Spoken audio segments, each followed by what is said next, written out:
बिस्मिल्लाहिर्रहमानिर्रहीम। 9th class. आज हम chapter 4 turning effect of forces के न्यूमेरिकल प्रॉब्लम्स देखेंगे। फर्स्ट प्रॉब्लम है find the magnitude and direction of resultant of these forces acting on A block. एक block के ऊपर फोर्सेस इंप्लीमेंट हो रही हैं, अप्लाई हो रही हैं। ए फोर्स है 70 न्यूटन की एक्स एक्सिस के अलॉन्ग, बी फोर्स है 50 न्यूटन की, ये एक्स एक्सिस के साथ 30 डिग्री का एंगल बना रही है, और 40 न्यूटन की फोर्स है वो वाई एक्सिस के अलॉन्ग है।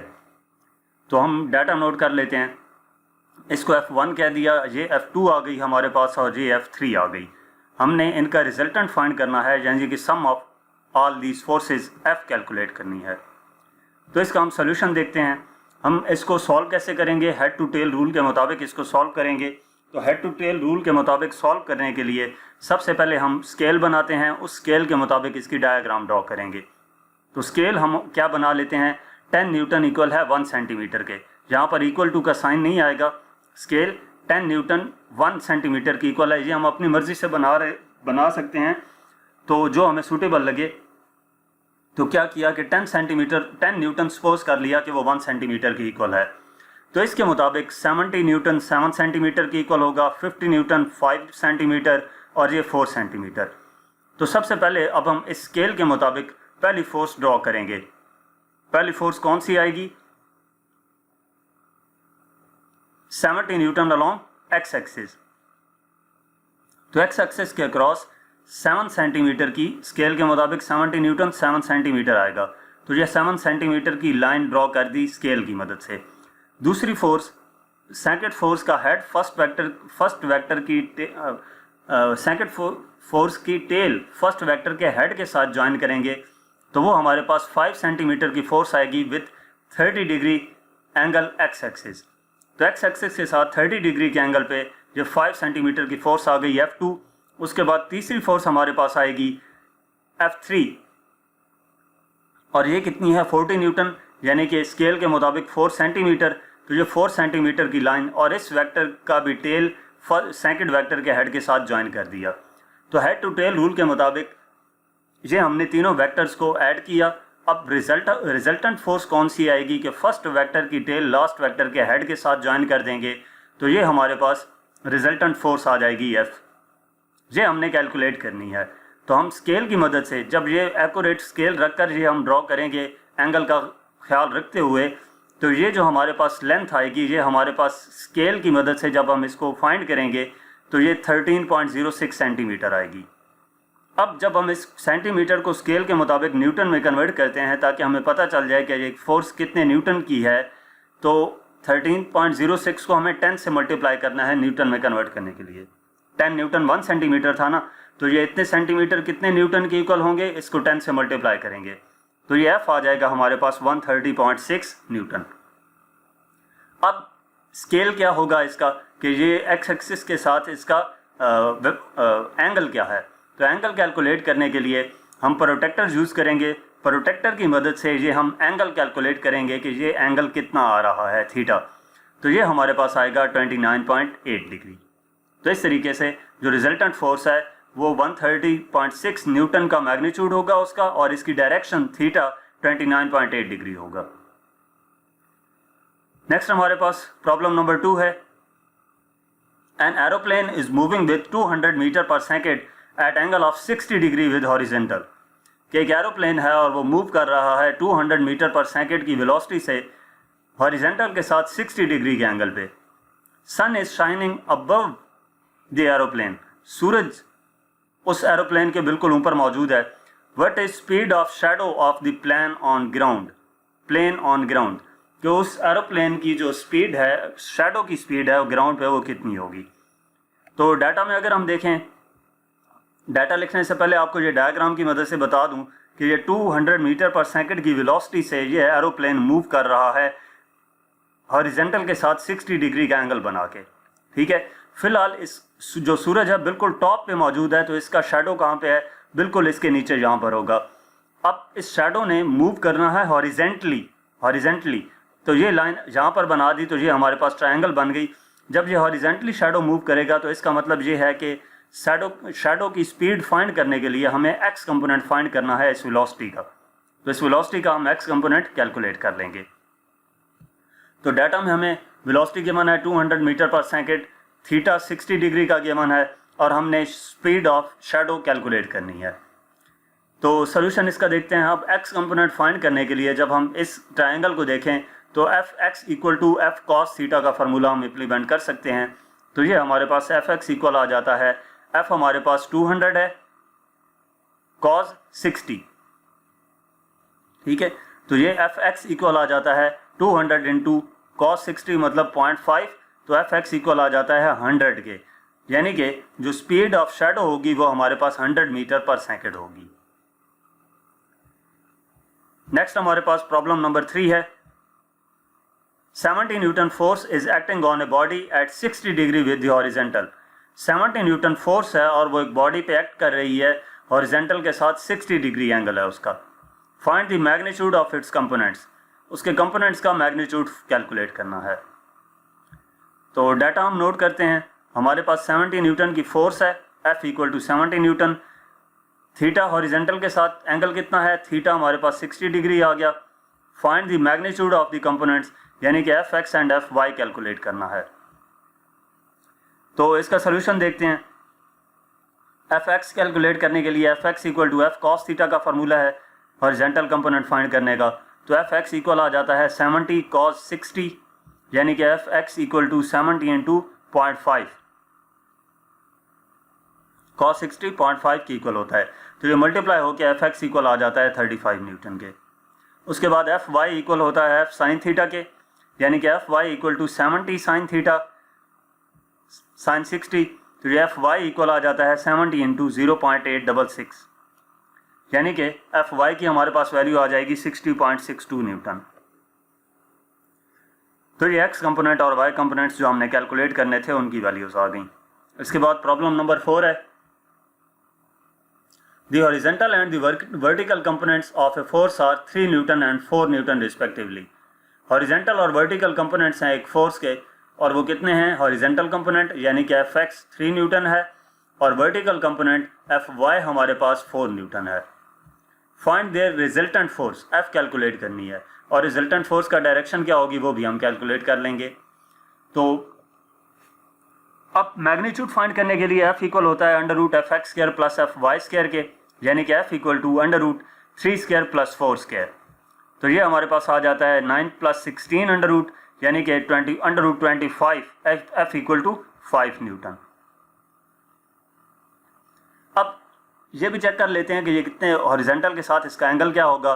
तो theta equal to tan inverse F Y over F X, यानी कि tan इनवर्स एफ वाई की वैल्यू 4 है और एफ एक्स की 3 है। तो theta equal to tan inverse 1.33, जब 4 डिवाइडेड बाई 3 करेंगे तो 1.33 आएगा। तो थीटा की वैल्यू आ जाती है 53 डिग्री, यानी कि 5 न्यूटन फोर्स हॉरिजेंटल के साथ 53 डिग्री के एंगल पे अप्लाई होगी। इसके बाद प्रॉब्लम नंबर 5 है। 2 bodies are hanging by 2 cords of ropes as shown. ये 2 बॉडीज हैं और ये कॉर्ड्स के साथ, स्ट्रिंग्स के साथ, रोप्स के साथ हैंग कर रही हैं। एक M1 है और एक M2 है और स्ट्रिंग में जो टेंशन है वो दी गई है। अपर कॉर्ड में जो टेंशन है वो 500 न्यूटन है और लोअर कॉर्ड में 200 है। Find the message of the bodies, message M1 और M2 कैलकुलेट करने हैं। तो डाटा हमारे पास क्या है कि एक टेंशन गिवन है TU 500 न्यूटन और दूसरी टेंशन TL 200 न्यूटन। मैसेज हमने कैलकुलेट करने हैं M1 और M2 के। तो यहाँ पर फार्मूला हम जो मैसेज होंगे ना वो कैसे कैलकुलेट होंगे कि हमें देखना पड़ेगा कि उस स्ट्रिंग में टेंशन कितनी है। टेंशन उसके वेट की इक्वल होगी तो हम फिर उसकी मदद से कैलकुलेट कर लेंगे। टेंशन और वेट इक्वल होते हैं ना, तो जितनी टेंशन होगी उतना वेट होगा, वेट की मदद से हम मैस कैलकुलेट कर लेंगे। तो हमारे पास सोल्यूशन है कि W इक्वल टू mg, हमारे पास ये फार्मूला है वेट का, वेट इक्वल होता है mg के। इसको हम यूज़ करेंगे पहले M1 कैलकुलेट करने के लिए। तो यहाँ पर W इक्वल होता है m1g के इस फार्मूले के मुताबिक, यानी कि M1 इक्वल हो जाएगा W ओवर g के। अब यहाँ पर वेट किसकी इक्वल है? जो वेट है वो टेंशन की इक्वल होगा जितनी स्ट्रिंग में होगी। और इस स्ट्रिंग में कितनी टेंशन होगी? ये वाली टेंशन इस स्ट्रिंग में कंप्लीटली किस वजह से है, M2 और M1 की वजह से है। हमने तो सिर्फ इसमें टेंशन देखनी है M1 की वजह से, क्योंकि हमने यही कैलकुलेट करना है, सिर्फ इसका मैथ कैलकुलेट करना है M1 का। तो वो हमारे पास नेट टेंशन किसकी इक्वल आएगी, अगर इसमें से हम ये वाली टेंशन माइनस कर दें तो ये M1 की टेंशन आ जाएगी जो स्ट्रिंग में होगी, यानी कि TU माइनस TL। तो M1 इक्वल आ जाता है 500 माइनस 200 डिवाइडेड बाई 10, यानी कि M1 इक्वल टू 30 kg। इसी तरह M2 कैलकुलेट करने के लिए W इक्वल टू M2G, यहाँ पे M2 इक्वल होगा W ओवर G के, और जहाँ पर W किसके इक्वल होगा, जितनी इस स्ट्रिंग में टेंशन होगी जिस स्ट्रिंग के साथ ये ब्लॉक अटैच है, यानी कि इसमें जो टेंशन है वो TL है, तो इसका वेट TL के इक्वल होगा। इसका मतलब ये हुआ कि TL और G की वैल्यू इसमें पुट करें तो M2 इक्वल टू TL की वैल्यू 200 डिवाइडेड बाई G की वैल्यू 10, तो ये M2 20 kg आ जाता है। तो यहाँ पे M1 का मैस 30 kg होगा और M2 का मैस 20 kg होगा। नेक्स्ट प्रॉब्लम नंबर 6 है, calculate the torque acting on spanner of length 20 centimetre to loosen a nut by a force of 50 newton. हमने टॉर्क कैलकुलेट करना है जो एक स्पैनर पे एक्ट कर रहा है, अप्लाई हो रहा है, जिसकी लेंथ 20 सेंटीमीटर है और उसको लूज करने के लिए फोर्स अप्लाई की जा रही है 50 न्यूटन की। अगर सेम नट को लूज करना हो 100 न्यूटन की फोर्स अप्लाई करके, तो हमें स्पैनर की लेंथ कितनी रिक्वायर्ड होगी। हम पहले क्या करेंगे कि टॉर्क कैलकुलेट कर लेंगे जो 20 सेंटीमीटर स्पैनर की लेंथ गिवन है और 50 न्यूटन की फोर्स अप्लाई हो रही है इन दो की मदद से। फिर नेक्स्ट क्या करेंगे कि अगर फोर्स 100 न्यूटन कर दिया तो उसके लिए लेंथ कितनी रिक्वायर्ड होगी, वो कैलकुलेट करने के लिए इन दो की मदद से फाइंड किया गया टॉर्क यूज करेंगे। यानी कि डाटा इक्वल टू हमारे पास टॉर्क कैलकुलेट करना है, calculate the torque spanner of length L1 20 centimetre nut by a force F1 50 newton. इसको सेंटीमीटर को मीटर में कन्वर्ट कर लिया, डिवाइडेड बाय 100 करेंगे तो 0.2 मीटर आ जाएगा। If the same nut is to loosen up by a force of 100 newton, same nut को लूज करना है कितनी फोर्स 100 न्यूटन की अप्लाई करके, यानी कि F2 हमारे पास 100 न्यूटन आ जाएगी। What should be the length of the spanner L2 calculate करनी है। तो इसका सॉल्यूशन हम देखते हैं। पहले हम टॉर्क फाइंड कर लेंगे F1 और L1 की मदद से, फिर उस टॉर्क को यूज करते हुए F2 की वैल्यू पुट करके L2 कैलकुलेट कर लेंगे। तो अब टा इक्वल होता है F1 L1 के, टा इक्वल टू FL यानी कि फोर्स इनटू मोमेंट आर्म। तो इनकी वैल्यूज हम पुट करते हैं, F1 की वैल्यू 50 है और L1 0.2 है, तो ये मल्टीप्लाई होकर 10 न्यूटन मीटर आ जाता है। फिर हम दोबारा यही फार्मूला यूज करेंगे, टा इक्वल टू F2 L2। यहाँ से L2 कैलकुलेट करना है तो L2 इक्वल टू टा ओवर F2। अब टॉर्क इनका सेम क्यों है, क्योंकि उसने कहा था if the same nut is to loosen by the force of 100 newton what would be the length of a spanner. तो जो हम पहले सेम नट को लूज करना है तो टॉर्क वही जो वैल्यू पहले यूज की फाइंड की है वही यहाँ पर पुट कर देंगे। L2 equal to 10 over F2 की वैल्यू 100, यानी कि L2 की वैल्यू आ जाएगी 0.1 मीटर।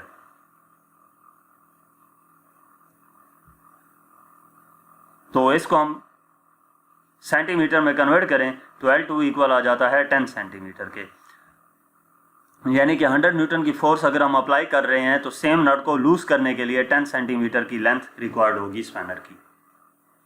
नेक्स्ट प्रॉब्लम नंबर 7 है, if a nut is loosen by 90 newton metre torque using a spanner of the length 30 centimetre. एक नट है जिसको लूज किया जा रहा है 90 न्यूटन मीटर का टॉर्क यूज करके और स्पैनर की लेंथ 30 सेंटीमीटर है, then how much force is applied on the spanner. तो कितनी फोर्स अप्लाई करेंगे हम स्पैनर पे। तो डाटा में हमारे पास क्या है, टॉर्क गिवन है 90 न्यूटन मीटर का using a spanner of length L 30 centimetre, how much force is applied F calculate करनी है। तो टा इक्वल टू FL का फार्मूला हम इंप्लीमेंट करेंगे, इसमें वैल्यूज पुट कर देंगे, F कैलकुलेट करने के लिए टा ओवर L हो जाएगा। तो ये हमारे पास आ जाता है F इक्वल टू 300 न्यूटन। ये एक स्टेप 2 बार हो गया, ये एक बार ही करना है, 2 बार लिखने की जरूरत नहीं है। उसके बाद प्रॉब्लम नंबर 8 है, 2 masses 200 gram and 50 gram are hanging at positions 60 centimeter and 70 centimeter respectively on a uniform meter rod as shown. Uniform metre rod है और उसके ऊपर स्केल गिवन है 0 से 100 सेंटीमीटर का। 60 सेंटीमीटर पे एक मैस M1 अटैच किया गया है और 70 सेंटीमीटर की पॉइंट पे दूसरा मैस M2 अटैच किया गया है। Where should be the third mass of 150 gram, एक तीसरा मैस है जो कि M150 ग्राम है, उसको किस पॉइंट पे हैंग करें ताकि ये मीटर रॉड जो है ये अपने सेंटर पे बैलेंस हो जाए। तो इस डायग्राम में थोड़ी सी चेंजिंग कंस्ट्रक्शन करनी है। कंस्ट्रक्शन ये की कि हमने सेंटर से डिस्टेंस कितना है M1 का और M2 का और M3 का, वो सारी चीज़ें हम मेजर कर लेते हैं। तो जो सेंटर से M1 का डिस्टेंस है उसको L1 नाम दे दिया 10 सेंटीमीटर। M2 का डिस्टेंस सेंटर से L2 20 सेंटीमीटर आ गया, क्योंकि ये 60 माइनस 50 10 आता है तो L1 10 होगा। 70 माइनस 50 20 आता है तो L2 20 सेंटीमीटर होगा। और यहाँ से लेकर M3 का डिस्टेंस ये हमें कैलकुलेट करना है।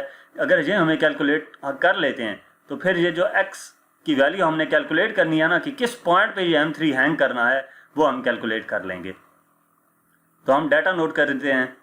डाटा में हमने M1 200 ग्राम गिवन है, इसको हमने किलोग्राम में कन्वर्ट कर दिया, यानी कि 200 डिवाइडेड बाय 1000 तो 0.2 kg आ जाता है। तो M2 इक्वल हो जाएगा 50 था, इसको kg में कन्वर्ट किया, डिवाइडेड बाय 1000 किया तो 0.05 kg।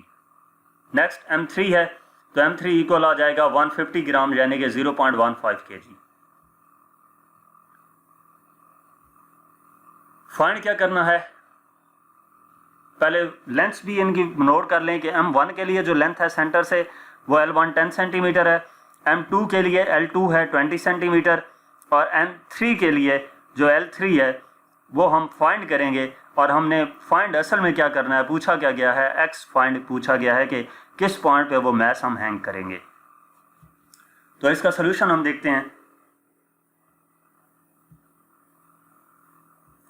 यहाँ पर हम इम्प्लीमेंट करेंगे formula clockwise torque equal to anti clockwise torque वाला, कि सेंटर से हम रॉड के इस तरफ देखेंगे टॉर्क कितने अप्लाई हो रहे हैं, इस तरफ देखेंगे टॉर्क कौन से अप्लाई हो रहे हैं। ये इन दो मैसेज की वजह से जो वेट इनका डाउनवर्ड होगा उनकी वजह से जो टॉर्क इम्प्लीमेंट होगा वो क्लॉकवाइज टार्क होगा, और इसकी वजह से जो इम्प्लीमेंट होगा वो एंटी क्लॉकवाइज टार्क होगा।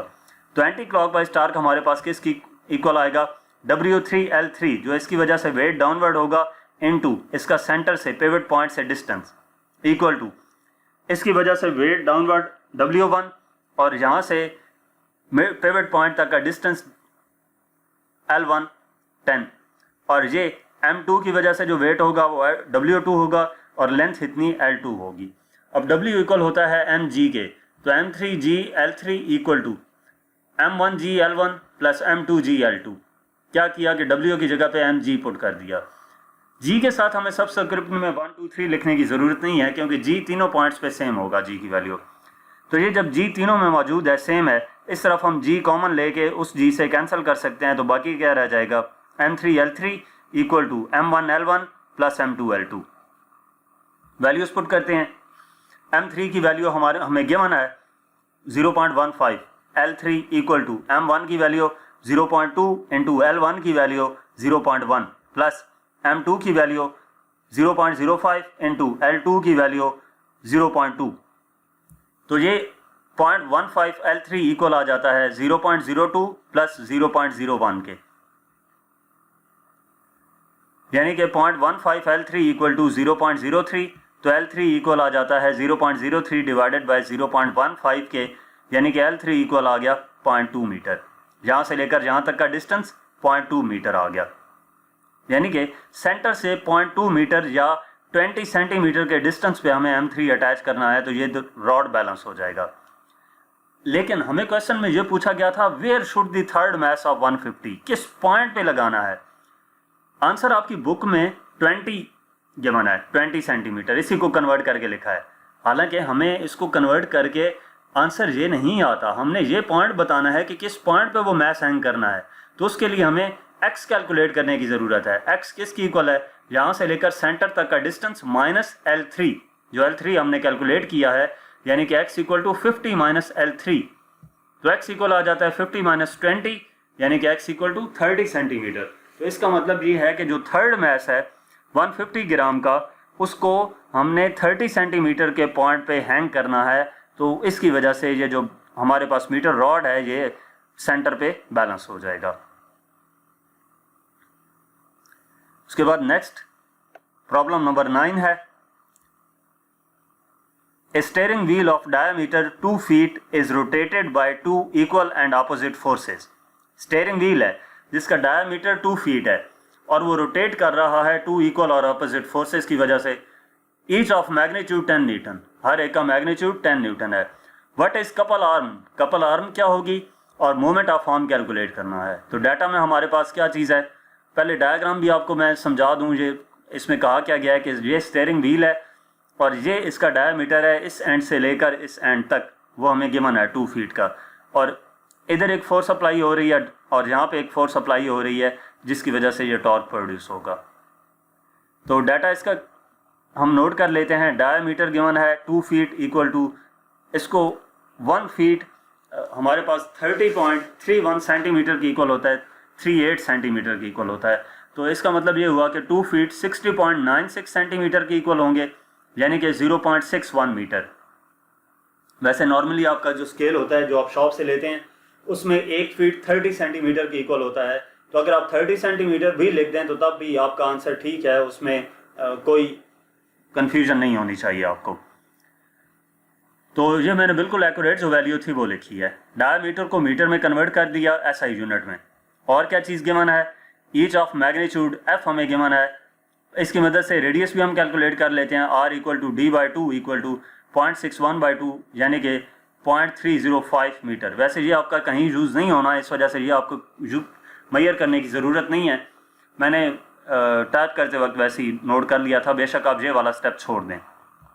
तो फोर्स 10 न्यूटन की गिवन है, कपल आर्म कैलकुलेट करना है और मोमेंट ऑफ कपल कैलकुलेट करना है। तो इसका सोल्यूशन देखते हैं। सबसे पहले कपल आर्म क्या होती है। कपल आर्म ये होती है कि कपल दो फोर्सेस की वजह से होता है ना, तो इन दो फोर्सेस के दरमियान जो डिस्टेंस है उसको कपल आर्म कहते हैं, ठीक है, या मोमेंट कपल आर्म। यहां पर आपने कपल आर्म लिखना है। Couple arm is equal to the perpendicular distance between the lines of action of two forces. तो ये किसकी इक्वल होगी, जितनी हमें गिवन थी, डायमीटर 2 फीट था ना, तो 2 फीट की इक्वल होगा। और 2 फीट को हमने ऐसा यूनिट में क्या लिखा था, 0.61 मीटर, यानी कि कपल आर्म इक्वल आ जाएगा 0.61 मीटर के। नेक्स्ट क्या है, मोमेंट ऑफ कपल आर्म। तो मोमेंट ऑफ कपल आर्म हम क्या करेंगे, moment of couple arm equal to F into D, यानी कि moment of couple arm equal to F, force हमें 10 गिवन है, ये फार्मूला है moment of couple arm find करने का। तो फोर्स 10 है और डी हमारे पास डायमीटर 0.61, तो ये मल्टीप्लाई करेंगे, मोमेंट ऑफ कपल आर्म हमारे पास आ जाएगा 6.1 न्यूटन मीटर। तो ये हमारे पास इसके आंसर आ गए। यहाँ तक इस चैप्टर के न्यूमेरिकल प्रॉब्लम्स थे। मजीद किसी भी चैप्टर की एक्सरसाइज सोल्यूशन देखने के लिए आप हमारी वेबसाइट विजिट कर सकते हैं। इसके अलावा आप हमें इंस्टाग्राम, फेसबुक और यूट्यूब पर फॉलो करें। Thank you.